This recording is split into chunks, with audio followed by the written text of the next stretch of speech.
Hello everyone, welcome to Spar math and how are you. तो कैसे हैं आप लोग। बेसिकली आपकी अलजेब्रा में, एडवांस अलजेब्रा में यूनिट 2 फिनिश हो चुके हैं। 1 और 2 हमने कंप्लीट कर ली है।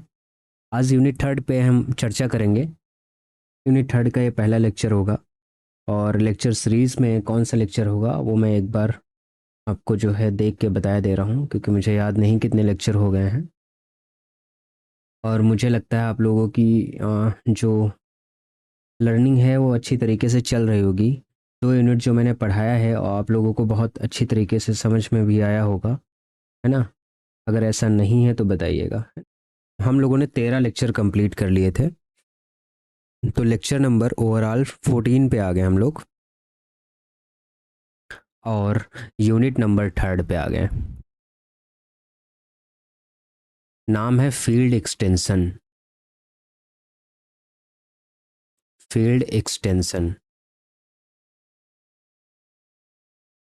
ओके। फील्ड का एक्सटेंशन हम लोगों को यहाँ पे पढ़ना है, तो परेशान होने की ज़रूरत नहीं है। थोड़ी सी लेंदी यूनिट है, बहुत लेंदी भी नहीं है।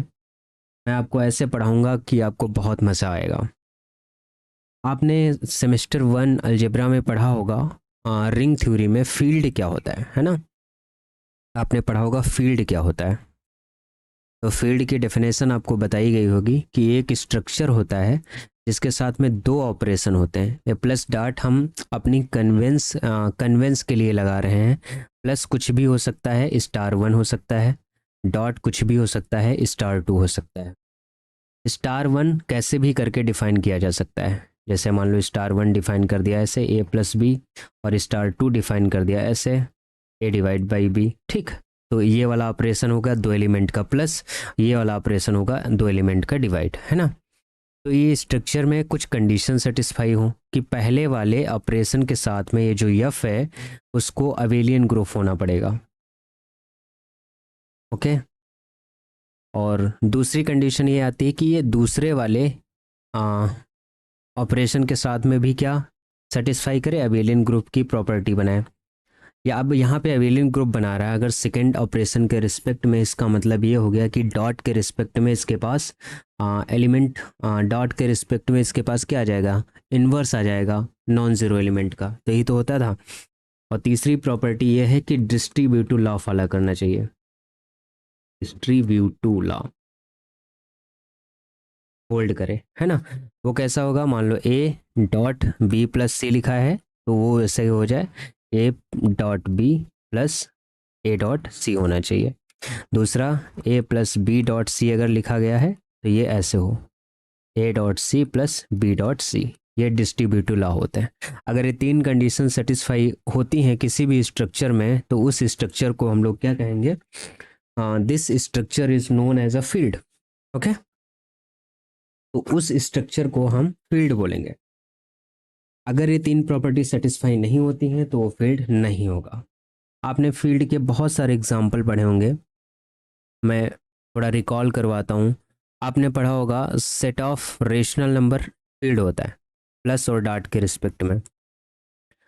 Set of real number field होता है प्लस और डॉट के रिस्पेक्ट में। Set of complex number field होता है प्लस और डॉट के रिस्पेक्ट में। एक फाइनाइट फील्ड होता है जेड प्लस और addition modulo p multiplication modulo p के रिस्पेक्ट में, है ना। ये सारे के सारे क्या होते हैं, Q, R, C, ये सारे के सारे फील्ड होते हैं। ऐसे Q√2 डिज़ाइन कर दो प्लस और डॉट के रिस्पेक्ट में, ए भी एक फील्ड होता है। Q√3 डिज़ाइन कर दो प्लस और डॉट के रिस्पेक्ट में, ए भी फील्ड होता है ना। और C जो है, C तो फील्ड है, C सबसे बड़ा फील्ड होता है। ऐसे कोई Z5 डिफाइन कर दो प्लस और डॉट के रिस्पेक्ट में, ये भी हमारे पास क्या होते हैं, फील्ड। ये सब एग्जाम्पल हैं किसके, फील्ड के। तो इन्हीं फील्ड का हमें एक्सटेंशन फील्ड पढ़ना है। आपको इन्हीं फील्ड का क्या पढ़ना है, एक्सटेंशन फील्ड। अब एक्सटेंशन का मतलब क्या होता है, जैसे जैसे क्यों क्यों सबसेट होता है किसका, आर और सी का। ध्यान देना, थोड़ा सा मैं आइडिया देता हूँ। क्यों सबसेट होता है आर और सी का, क्योंकि रेशनल नंबर पूरा का पूरा रियल नंबर के अंदर आ जाएगा और पूरा का पूरा कॉम्प्लेक्स नंबर के अंदर आ जाएगा। तो क्यों से बड़ा है कौन, आर। तो हम इसको ऐसे डिनोट करेंगे इस तरीके से आर। इसको नाम देंगे एक्सटेंशन। क्या नाम देंगे? एक्सटेंशन का नोटेशन है ये। क्या है? एक्सटेंशन का नोटेशन। ठीक। तो इसका मतलब ये हो गया जिस फील्ड से कोई दूसरा फील्ड जो बड़ा होगा वो होगा एक्सटेंशन फील्ड। तो क्यू का एक्सटेंशन फील्ड क्या है? आर है। इसी तरीके से क्यू का एक्सटेंशन फील्ड क्या हो जाएगा? सी हो जाएगा।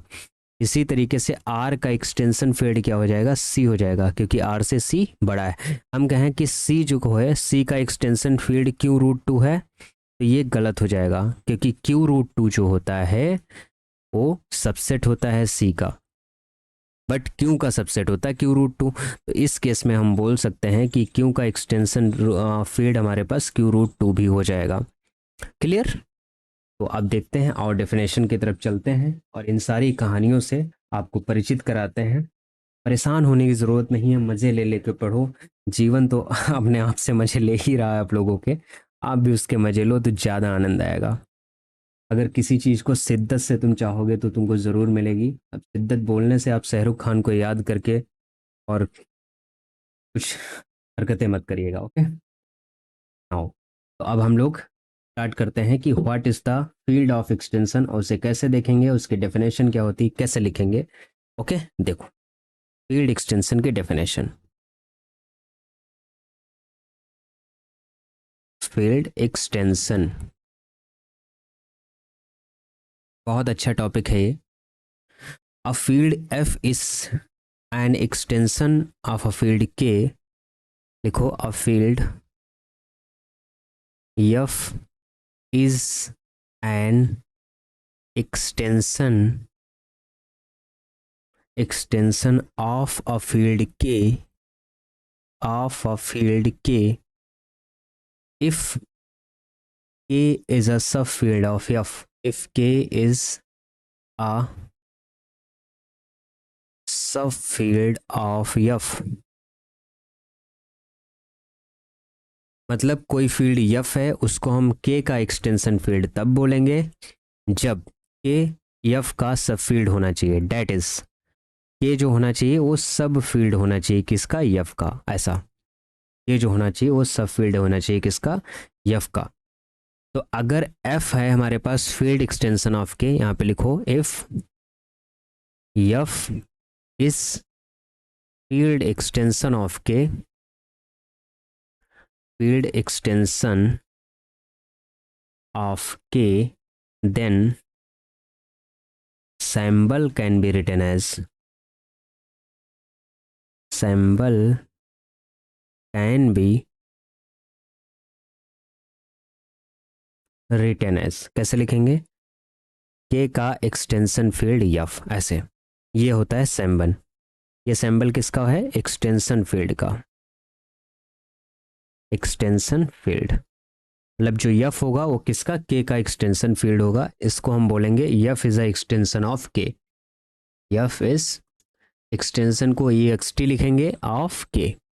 ओके, थोड़ा सा ज़्यादा इसलिए यहाँ पे लिख रहे हैं ताकि आपको इसमें प्रॉब्लम ना हो समझने में कि है क्या एक्चुअली में। इसको एक्सटेंशन भी बोलते हैं और ये जो है इसको प्रीसीड्स भी बोलते हैं। क्या बोलते हैं? प्रीसीड्स। इसको प्रीसीड्स भी बोलते हैं।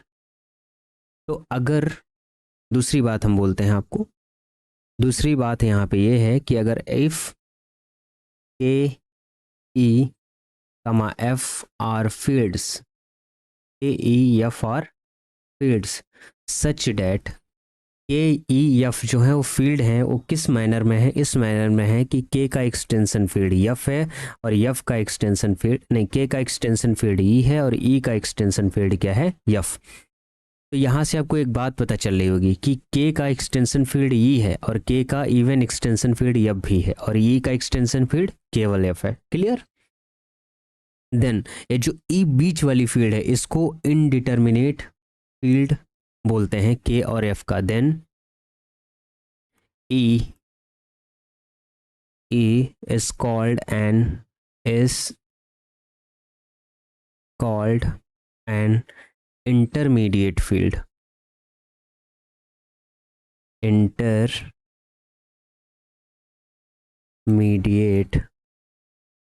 Field between K and F, between K and F.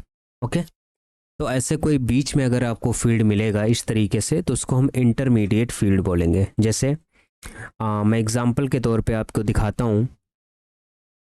जैसे क्यू का एक्सटेंशन फील्ड √2 होता है, सिमिलरली क्यू √2 का एक्सटेंशन फील्ड आर होता है। तो इन दोनों को मिला के हम इस तरीके से बना सकते हैं, क्यू का एक्सटेंशन फील्ड क्यू और क्यू का एक्सटेंशन फील्ड आर। तो यहाँ पे जो क्यू है वो क्या है, इंटरमीडिएट फील्ड। ये क्या है, intermediate field between Q and R. Q और आर का इंटरमीडिएट फील्ड क्या हो जाएगा हमारे पास, क्यू√2। तो इस तरीके से क्वेश्चन बनने की संभावना होती है कि what is intermediate field, what is intermediate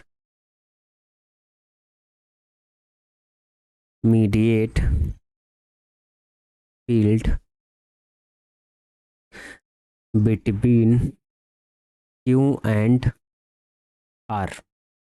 option A में बना दिया क्यू√2, ऑप्शन बी में बना दिया क्यू√3, ऑप्शन सी में बना दिया क्यू√5, ऑप्शन डी में बना दिया ऑल ऑप्शन ए, बी और सी। ओके, इसका आंसर क्या हो जाएगा, सबके सब ट्रू हैं, क्योंकि क्यू और आर का, क्यू का एक्सटेंशन फील्ड क्यू√2 हो जाएगा, क्यू√2 का एक्सटेंशन फील्ड आर। ऐसे ही क्यू का एक्सटेंशन फील्ड क्यू√3 हो जाएगा, इसका एक्सटेंशन फील्ड आर। सेम प्रकार से क्यू का एक्सटेंशन फील्ड क्यू√5 हो जाएगा, क्यू√5 का एक्सटेंशन फील्ड क्या हो जाएगा, R. This is our answer. Clear? Okay, इसके बाद देखो, अगर मान लो वी नो डैट, हम जानते हैं एक बात कि के क्या है, अगर एफ का सब फील्ड होता है। जैसे मान लो इस तरीके से लिखा गया, हम बोलें कि सी का जो एक्सटेंशन फील्ड है आर है, क्या ये वाली बात सही है, सी का एक्सटेंशन फील्ड आर।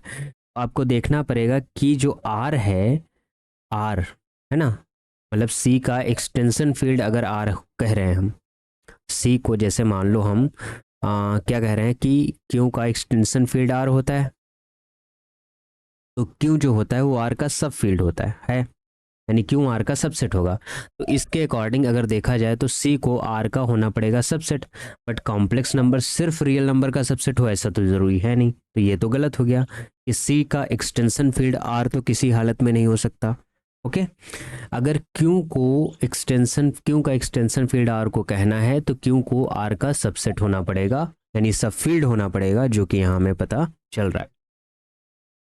तो ऐसे मान लो कि अगर एफ का सब फील्ड है तो एफ ओवर के जो बनेगा वो वेक्टर स्पेस भी बनाएगा। एफ ओवर के भी बनेगा, वो क्या बनाएगा, वेक्टर स्पेस। वेक्टर स्पेस आपने सेमेस्टर 4 में पढ़ा होगा, वो भी यूज हो गया। ये बहुत इंपॉर्टेंट टर्म है, ये वाला टर्म लिखो। इफ लिखो, we know that WKT, we know that if K is a subfield of F, if K is a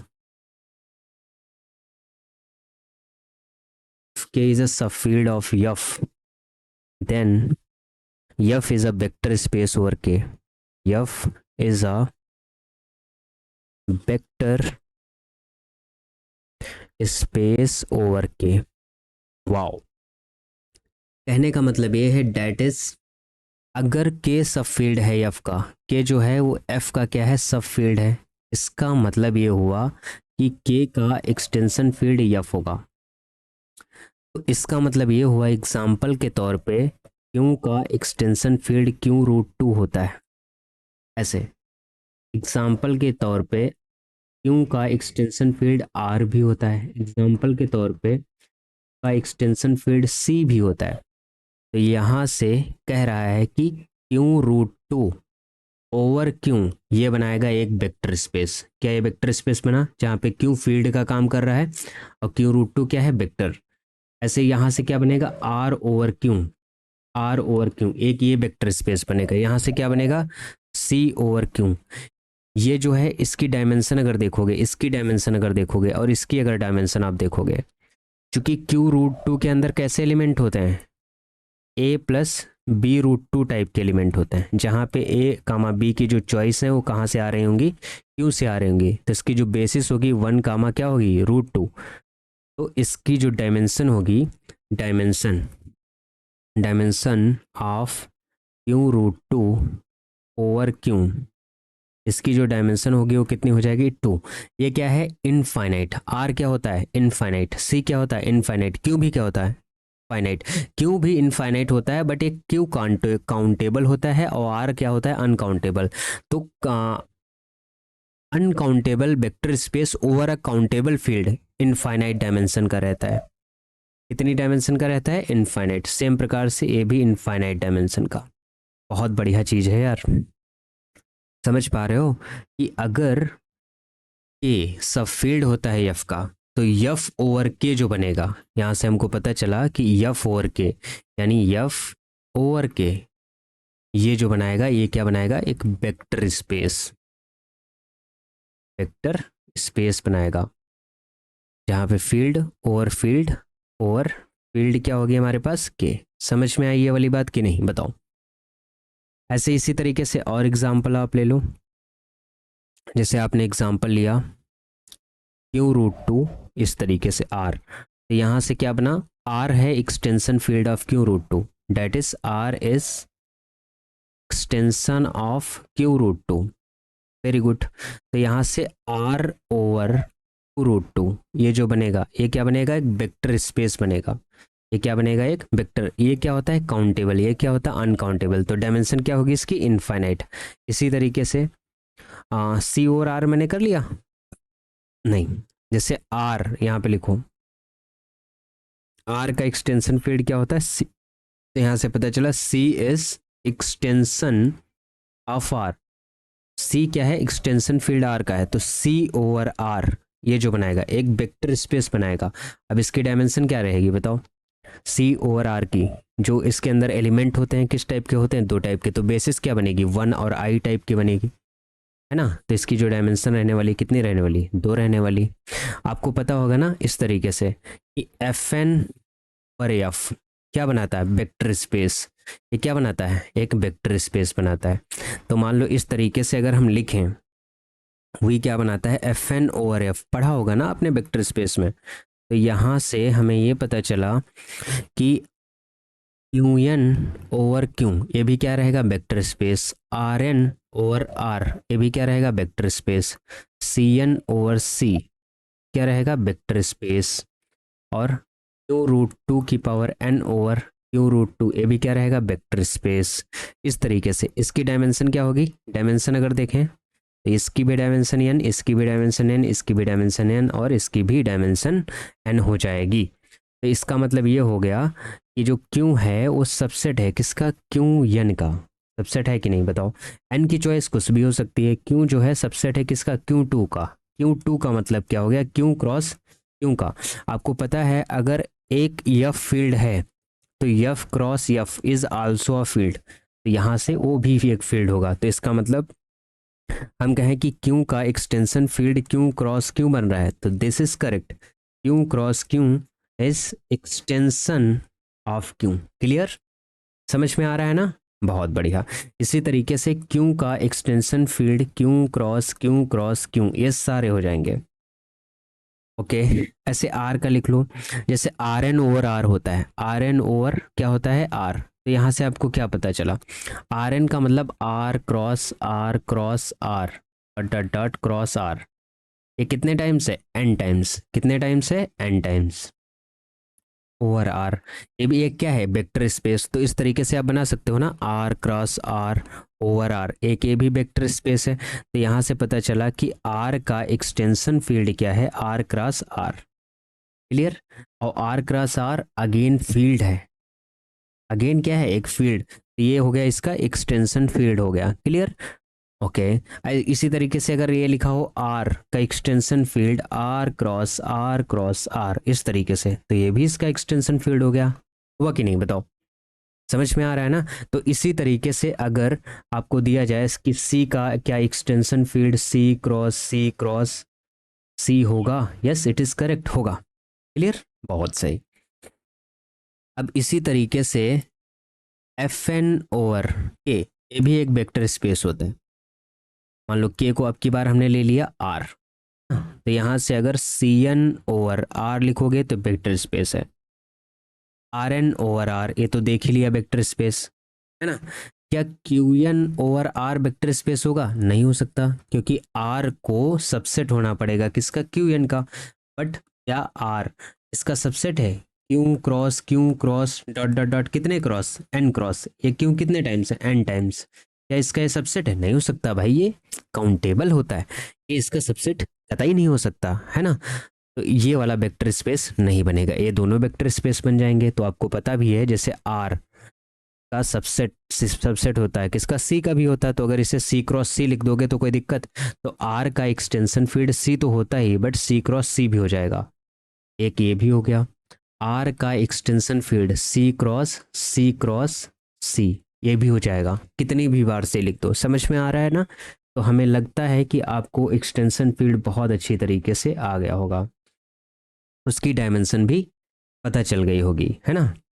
और एफ अगर फाइनाइट एक्सटेंशन है के का, तो जो डायमेंशन होगी बनने वाले वेक्टर स्पेस की वो क्या होगी? फाइनाइट होगी। ठीक, तो उसको हम डिनोट कैसे करेंगे वो लिख लीजिए।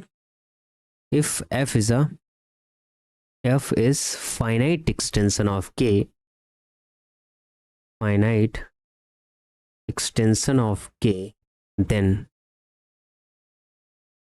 Then dimension of F over K is finite. क्या होगी? Finite. That is F over K को हम ऐसे भी लिख सकते हैं, एफ ओवर के, और डायमेंशन फाइनाइट है यानी लेस देन इन्फिनिटी। ये होता है नोटेशन कि बनने वाला जो वेक्टर स्पेस है एफ ओवर के, उसकी डायमेंशन क्या होगी? फाइनाइट। ओके, थ्योरेटिकल लिखना है तो ऐसे लिखो, और मैथमेटिकल में इस तरीके से अगर कोई टर्म लिखा है तो इसका मतलब ये एक वेक्टर स्पेस है। कैसे? एफ ओवर के टाइप का वेक्टर स्पेस जिसकी डायमेंशन क्या? फाइनाइट। जैसे मान लो सी ओवर आर है ना, तो इसको आप ऐसे लिख सकते हो सी ओवर आर, इस तरीके से। ये वेक्टर स्पेस है, इसकी डायमेंशन कितनी है? 2। तो 2 क्या होता है? एक फाइनाइट नंबर होता है। क्लियर, बहुत बढ़िया।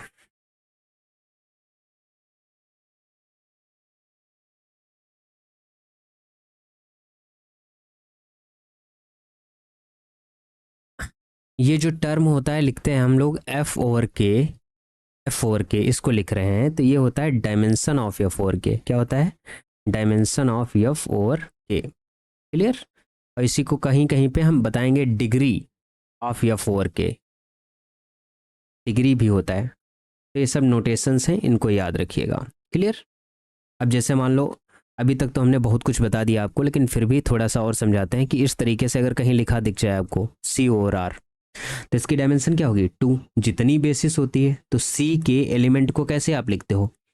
ए प्लस आई बी टाइप के होते हैं, जहाँ पे ए बी की जो चॉइस होती है वो फील्ड से रहती है। फील्ड क्या है हमारे पास? आर है ना। इसको अगर डिवाइड कर डिनोट करोगे तो ऐसे ही तो लिखोगे, है ना, जहाँ पे ए बी की चॉइस कहाँ से होती है? आर। तो अगर बेसिस एलिमेंट देखोगे क्या आएंगे? 1 और 2 बेसिस के अंदर आएंगे, तो इसकी डायमेंशन कितनी हो जाएगी? 2 हो जाएगी। इससे बनने वाला वेक्टर स्पेस क्या हो जाएगा? हाँ, अब ये जो होता है, ये ध्यान दो, अगर dimension of vector space finite आती है, इसका मतलब जो एक्सटेंशन बनेगा वो फाइनाइट एक्सटेंशन बनेगा। तो यहाँ से मैं ये बोल सकता हूँ जो सी होगा, C is a finite extension of R. C is finite extension of R. Finite extension of R. लेकिन कभी कभी ऐसा आएगा आपके पास कि Q precedes C. Very good. तो C और Q से बनने वाला वेक्टर स्पेस, वो सारे A plus I B type के एलिमेंट आएंगे, जहाँ पे ए बी की चॉइसेस फील्ड Q से रहने वाली। ओके, तो ये होता है countable field uncountable vector space. इसको हम डिनोट करेंगे ऐसे C ओवर Q, है ना। इसको हम बोलते हैं, इस टाइप के वेक्टर स्पेस को बोलते हैं uncountable vector space over countable field, है ना। Uncountable vector space over countable field, तो ये हमारे पास क्या होते हैं, ये क्या होते हैं, इनफाइनाइट डायमेंशन के होते हैं, इनफाइनाइट डायमेंशन। इसकी जो डायमेंशन आएगी वो क्या आएगी, इनफाइनाइट के बराबर आएगी, और इनफाइनाइट के बराबर आएगी तो इसको हम बोलेंगे infinitely, infinite extension of Q is a infinite, नहीं C is a infinite extension of Q, समझ रहे हो। इनफाइनाइटली जनरेटेड वेक्टर स्पेस हो गया, और जब इनफाइनाइटली जनरेटेड वेक्टर स्पेस हो जाएगा तो फाइनाइट एक्सटेंशन नहीं कह पाओगे, इनफाइनाइट एक्सटेंशन कहेंगे। क्लियर। आई थिंक मुझे लगता है आपको दोनों बातें क्लियर हो गई होंगी, और अगर क्लियर हो गई हैं तो बहुत अच्छा बात है। तो इसी से एक, इसको तुम थ्योरम वाइज लिख सकते हो, या नॉर्मली मैंने आपको समझा ही दिया है कि अगर यफ हमारे पास कोई एक्सटेंशन है के का, ओके, ये बात समझ में आई। ये स्टेटमेंट वाइज लिख लो, if F is a extension of K, अगर एफ के का क्या है, एक्सटेंशन है, then F can be regarded, can be regarded be regarded as a vector space over K, as a vector space over K, vector space over K, okay. यही तक, यही theorem का स्टेटमेंट जो है हमने आपको एग्जाम्पल के थ्रू, बाकी सारी चीज़ों के थ्रू बहुत अच्छी तरीके से डील कराया है। अब देखते हैं कुछ इससे रिलेटेड थ्योरम होती हैं, उन थ्योरम को कैसे डील करते हैं। इंपॉर्टेंट थ्योरम है, एक करवाते हैं, सीखिए कि क्या है थ्योरम, क्या कहती है, और उसको किस तरीके से प्रूफ करने वाले हैं हम लोग। कुछ थ्योरम प्रूफ भी कर लेंगे, आसान आसान है, इतना बड़ा इशू नहीं है ना। तो चलिए लिखिए, लिखिए theorem.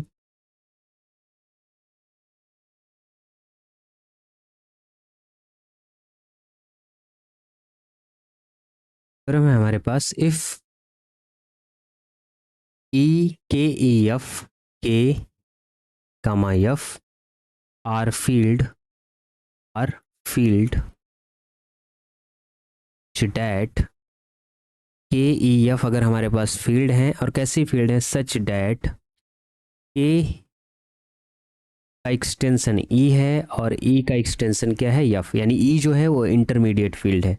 If E is a finite extension of K, if E is a finite extension of के,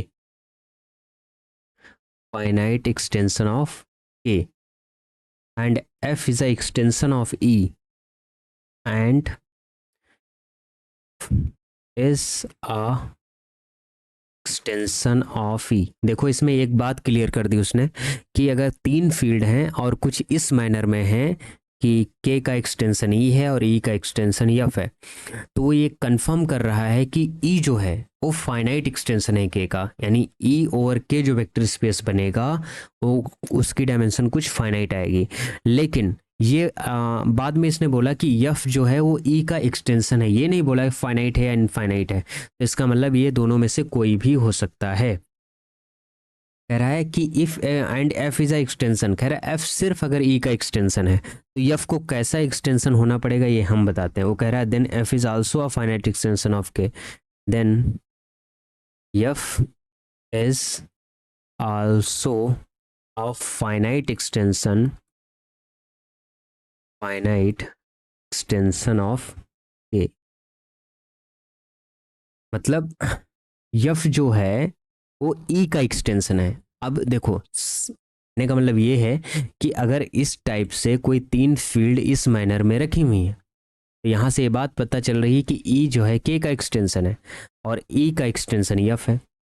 तो ये उसने बता दिया कि जो के का एक्सटेंशन ई है वो फाइनाइट है, कह रहा है ये फाइनाइट है, लेकिन कह रहा है ई जो है ई का एक्सटेंशन यफ है ये सिर्फ एक्सटेंशन है, वो फाइनाइट इनफाइनाइट कुछ भी हो सकता है। तो कह रहा है अगर ऐसा है तो आप ये कह लो कि के का जो एक्सटेंशन होगा यफ वो भी फाइनाइट होगा। मतलब डैट इज, वो कहना ये चाहता है कि के का एक्सटेंशन ई है और ई का एक्सटेंशन यफ है, के और ई के बीच में रिलेशन ये है कि ये फाइनाइट एक्सटेंशन है। कैसा है, फाइनाइट एक्सटेंशन। और ई और एफ के बीच में रिलेशन ये है कि एफ सिर्फ एक्सटेंशन है ई का। तो कह रहा अगर ऐसा कुछ आपको दिखे तो आप डायरेक्टली कह सकते हो कि एफ जो होगा वो के का एक्सटेंशन होगा, और कैसा होगा, फाइनाइट एक्सटेंशन होगा। क्लियर और नॉट, बताओ। एफ जो होगा वो के का एक्सटेंशन होगा और कैसा होगा वो, फाइनाइट एक्सटेंशन होगा। समझ में आ गई बात? अगर आ गई है तो अच्छी बात है, अगर नहीं आई है तो बहुत अच्छी बात है। दोनों तरफ से हम देख लेंगे इसको। चाहो तो देखो, जरूरत तो इतने स्टेटमेंट की ही है, कहो तो इसका प्रूफ बताएं या कहो तो ना बताएं। चलो एक प्रूफ बता देते हैं। प्रूफ तो जानना ज़रूरी है, कुछ लोग सीखने ही वाले होंगे। देखो कैसे प्रूफ करेंगे। प्रूफ करने से पहले मैं थोड़ा सा आपको सिखाता हूँ। अगर मान लो B1 हमने बेसिस बनाई ऐसी एक्स आई टाइप की, और जहाँ पे आई है वो कैपिटल आई से बिलोंग कर रहा है। हमने कह दिया कि ये जो है बेसिस है किसकी, ये क्या है, बेसिस ई ओवर के जो ई ओवर के वाला वेक्टर स्पेस बनेगा उसकी बेसिस है ना, ई ओवर के। एंड एक हमने B2 बेसिस बनाई, यहाँ पे लिया वाई जे, जहाँ पे जे की जो मेंबर हैं वो आई से हैं। ये क्या है, ये बेसिस है किसकी, एफ ओवर ई की, एफ ओवर ई की बेसिस है, ये इसकी बेसिस है। ठीक है, अगर B1 और B2 हमने कोई दो बेसिस बना ली, हमने कहा कि ये ई ओवर के जो वेक्टर स्पेस बनेगा उसकी बेसिस है, और एफ ओवर ई जो वेक्टर स्पेस बनेगा B2 उसकी बेसिस है। बहुत बढ़िया। अगर ऐसा है तो कह रहा है कि एक बी बेसिस बनेगी, ऐसी बेसिस एक्स आई और वाई जे, ये कामा नहीं, एक्स आई इंटू वाई जे, जहाँ पे आई जो है कैपिटल आई से बिलोंग कर रहा है, और ये इसको जे लिख लो, और जो है जे जो है वो कैपिटल जे से बिलोंग कर रहा है। ये जो होंगी बेसिस होंगी, ये किसकी बेसिस होगी, ये बेसिस होगी किसकी, एफ ओवर के की। किसकी होगी, एफ ओवर के की। मतलब समझाने का मेरा पर्पस सिर्फ यही है कि जैसे हमारे पास मान लो ये वाला एक्सटेंशन है, कौन सा, ए का एक्सटेंशन फील्ड ई है और ई का एक्सटेंशन फील्ड एफ है। एक ये वेक्टर स्पेस बनेगा और एक ये वेक्टर स्पेस बनेगा। एक हमारे पास ई ओवर के वेक्टर स्पेस बनेगा और एक हमारे पास बनेगा F over E vector space, F over E vector space, इस तरीके से। अब ई ओवर के की हमने बेसिस मानी है क्या, B1। एफ ओवर ई की बेसिस हमने मानी है क्या, B2। तो ये जो ओवरऑल बन रहा है टर्म, ये जो ओवरऑल टर्म हमारे पास बन रहा है, ये क्या है, एफ ओवर के। ये क्या हमारे पास, एफ ओवर के। ये यहाँ से होल वेक्टर इसको ले लिया, एफ ओवर के। इसकी बेसिस हमने क्या कर दी, बी, जो B1 और B2 को मिक्स करके बता रहे हैं। ठीक, तो जहां कहीं भी इस तरीके का टर्म आपको दिखेगा आप इसे तोड़ दो। पहले आखिरी वाला पकड़ो, पहले वो आखिरी वाला, एक ये हमारे पास वेक्टर स्पेस बनेगा। इसको दो तरीके से हम लिख सकते हैं, कैसे, एक एफ ओवर ई का वेक्टर स्पेस और दूसरा ई ओवर के का वेक्टर स्पेस, ई ओवर के का वेक्टर स्पेस। ठीक, इस तरीके से अगर इनडिटर्मिनेट फील्ड में लिखा गया है तो इसको हम नोटेशन वाइज इस तरीके से लिख सकते हैं। क्लियर? अब इसका हम प्रूफ करते हैं। अब देखो कैसे ये प्रूफ होगा। अभी तक ये हमने थ्योरी आपको बताई कि इसका हम यूज करेंगे, अब इसको प्रूफ करते हैं। देखो, लेट्स बिगिन विथ प्रूफ, से deal with proof.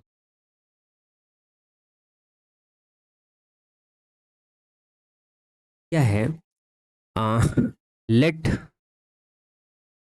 If z belongs to f। हमने कह दिया कि कोई z मेंबर है वो f के अंदर है, as B2 is a basis of, B2 is a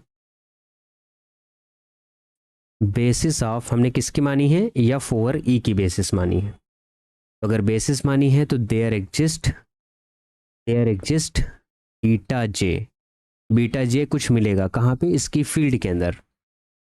अगर हमने इस वेक्टर स्पेस की बेसिस मानी है तो बीटा जे टाइप की या बीजे टाइप की हमको कुछ ना कुछ मिलेगा ई के अंदर, फील्ड के अंदर। जहाँ पे फील्ड के अंदर मिलेगा तो हम जेड को क्या कर सकते हैं, देखो जेड फील्ड का मेंबर है और उसके अंदर बीटा जे कुछ मिलेगा।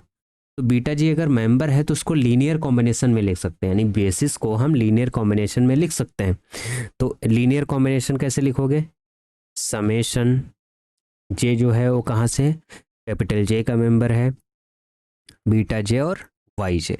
इस तरीके से लीनियर कॉम्बिनेशन में हमने जेड को लिख दिया। ये तुम ऐसे समझ लो कि एक वेक्टर तुमको दिया जाए, उस वेक्टर को अगर R3 वेक्टर स्पेस है तो उसकी बेसिस के लीनियर कॉम्बिनेशन में लिखो। तो वही काम हमने यहाँ पे किया है कि अगर z कोई एक वेक्टर है और B2 हमारे पास बेसिस है, बेसिस के एलिमेंट बीजे टाइप के हैं, तो बीजे के लीनियर कॉम्बिनेशन में हमने z को लिख दिया, जहाँ पे y से हमने एक कांस्टेंट बना के मान लिया। Okay, where only finitely many beta j, यहाँ पे लिख लो where only finitely many beta j belongs to E are non-zero, belongs to E are non-zero। इसको इक्वेशन 1 मान लो। एज बीटा जे, ये जो बीटा जे हैं वो ई के अंदर है। ई क्या है? एक फील्ड है। किसका फील्ड है? एफ ओवर ई जो वेक्टर स्पेस है उसमें ई फील्ड का काम कर रहा है। और बीटा 1 हमने बेसिस किसकी मानी है? ई की। एक मिनट रुको। बीटा 2 हमारे पास बेसिस किसकी थी? एफ की। ठीक है, beta 2 is a basis of F over E. ठीक है, और बीटा 1 को हमने बेसिस माना है किसकी? ई ओवर के की। ठीक है, यहाँ पे लिखो and beta 1 is of E over K. Beta 1 E over K लिए हमने बेसिस मानी है। So there exist scalars alpha I J, कहाँ पे? के अंदर। Only finitely generated, only finitely many, only finitely many, so there exist finitely many alpha i's are non-zero, are non-zero such that, अगर ऐसा है, मान low beta जे हमारा ई का member है। ई क्या है? ई ओवर के, देखो एक वेक्टर स्पेस बन गया। तो के क्या है? ई के लिए फील्ड का काम कर रहा है। तो कह रहा है कि के अंदर कुछ स्केलर्स मिलेंगे जहां पे बीटा जे को भी हम अल्फा आई जे के लीनियर कॉम्बिनेशन में लिख सकते हैं। तो जहां पे such that beta J can be written as a E belongs to capital I alpha I J और एक्स आई। इक्वेशन नंबर इसको 2 मान लो, एक्स आई है ये। ठीक, अब 1 और 2 का आप क्या कर लो? यूज कर लो। यूजिंग 1 एंड 2, 1 एंड 2 का यूज करोगे तो z बराबर आपके पास था क्या? Summation j belongs to capital J, यहाँ पे बीटा जे और साथ में क्या था? Y J.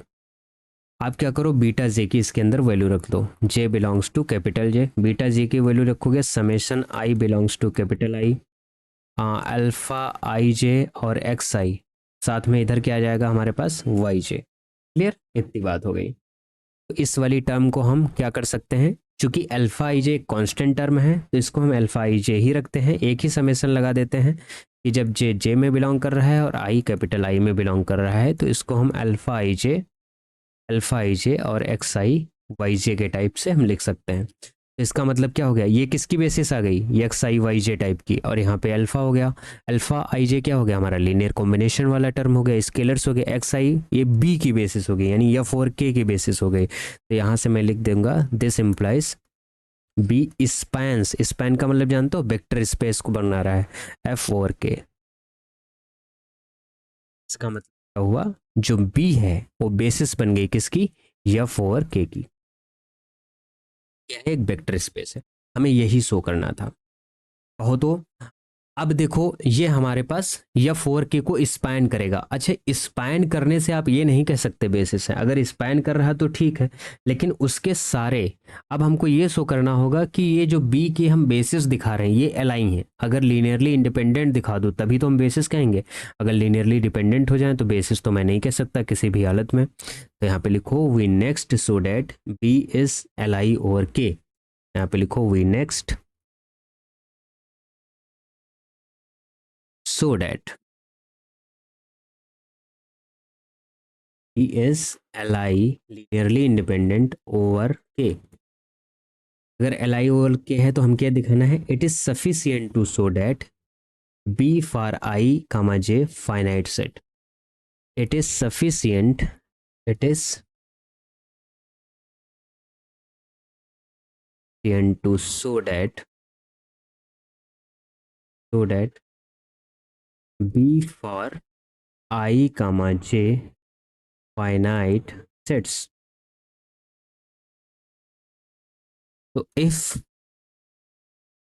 I बराबर 1 to m समेशन j बराबर 1 to m, तो ये हो गया गामा आई जे, एक नया कांस्टेंट ले लो, एक्स आई वाई जे बराबर 0, जहाँ पे गामा आई जे के अंदर से आ रहा है। तो इसका मतलब ये हो गया, हाँ, इसका मतलब ये हो गया कि समेशन जे बराबर 1 टू, यहाँ पे लिखो जे वाला जो टर्म है उसको एन लिखो ना, नॉट आई, जे की जगह पे एन लिखो, ठीक है। समेशन जे बराबर 1 टू एन, ब्रैकेट के अंदर समेशन आई बराबर 1 to N gamma I J और यक्स आई, और बाहर कर लो वाई जे बराबर क्या हो जाएगा 0। वाई जे हमारे पास क्या है, एल आई है, एज वाई जे तो एल आई है ना, क्योंकि बीटा 2 की बेसिस है। Y J R L I, क्या हमारे पास एल आई है, तो we have L I term होता है तो उसका जो कोफिशिएंट होता है, यानी सारे के सारे स्केलर्स होते हैं उनको 0 होना पड़ेगा, है ना। मान लो लीनियर कॉम्बिनेशन ये लिखा है ना, अल्फा आई और वाई जे, अल्फा आई वाई जे, इस तरीके से अगर वाई जे सारे एल आई हैं तो अल्फा आई को क्या होना पड़ेगा 0। इसका मतलब ये हुआ, ये जो समेशन अंदर हमने लिखा है आई बराबर 1 to N gamma I J X I, ये क्या होगा 0, और इसका 0 होना। नेक्स्ट अगर एस एक्स आई क्या है हमारे पास एल आई है, तो ये इंप्लाई करेगा गामा आई जे को क्या होना पड़ेगा 0, और गामा आई जे 0 हो गया तो इसका मतलब B is a L I over K. जो बी है वो क्या हो गई एल आई ओवर के, यानी जो बी है वो हमारे पास बेसिस बन गई। पहले हमने दिखा दिया कि वो स्पैन कर रही है, अब हमने दिखा दिया कि वो हमारे पास क्या बन गई, एक बेसिस बन गई, और बेसिस बन गई तो मेरा काम हो गया, बस इतने तो है, इससे ज़्यादा इसमें कुछ नहीं है। ओके, तो ये वाली हमारे पास थ्योरम आपको समझ में आई होगी। ये थ्योरम ये कहती है कि अगर कोई फाइनाइट एक्सटेंशन है, अ finite extension of a finite extension is again a finite extension, बस ये इतना कहती, हिंदी में समझो। हिंदी में बात यह है कि अ finite extension, finite extension, finite extension is again a finite extension.